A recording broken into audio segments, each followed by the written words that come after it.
So, to Rio, it came, it went. There's more to come, of course. The Rio Olympics have come to a close after 3 weeks of competitions. The Olympic main, they saw some tremendous sporting achievements, but the host city also faced some really major challenges too, as was well documented. Maybe it'll be remembered by some as the most scandalous games in modern history.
Throughout the last 3 weeks, Ilya Petrenko's been there following the big tournament for us. His last parting shot was to ask people in Rio there how they're going to remember the event. Here they are.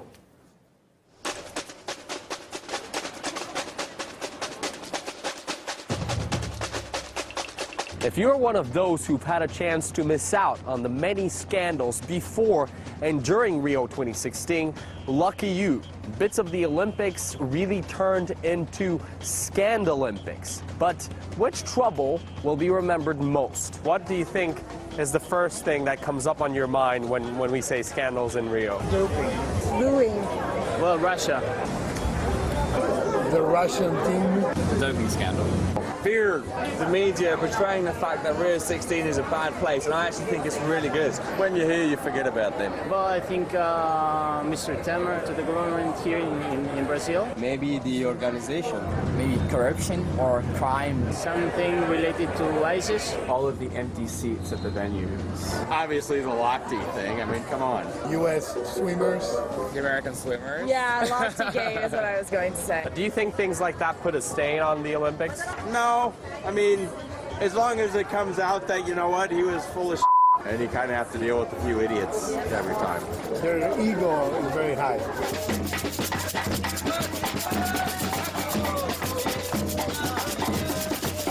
So this is the traditional hashtag everyone's been using for Rio. An alternative one from you. Gosh, I don't know. This is hard.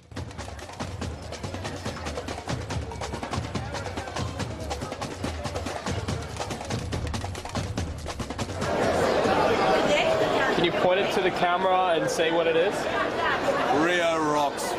Okay, hashtag LockyGate. I love Rio. Fora Temer. Rio doping 16.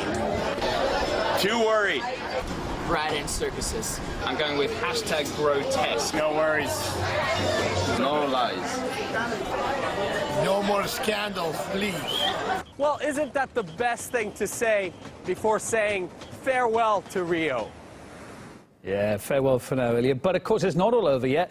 Rio 2016 may have signed off the big games, but that now means there's just 2 weeks to go till the Paralympic Games get going in the same place. But the fate of Russia's team remains in the balance, still, again, up to the wire. Every single one of its athletes, as it stands at the moment, is currently suspended from taking part in Rio, following allegations of state-sponsored doping in Russia. An appeal is being heard right now, in fact, by the Court of Arbitration for Sport.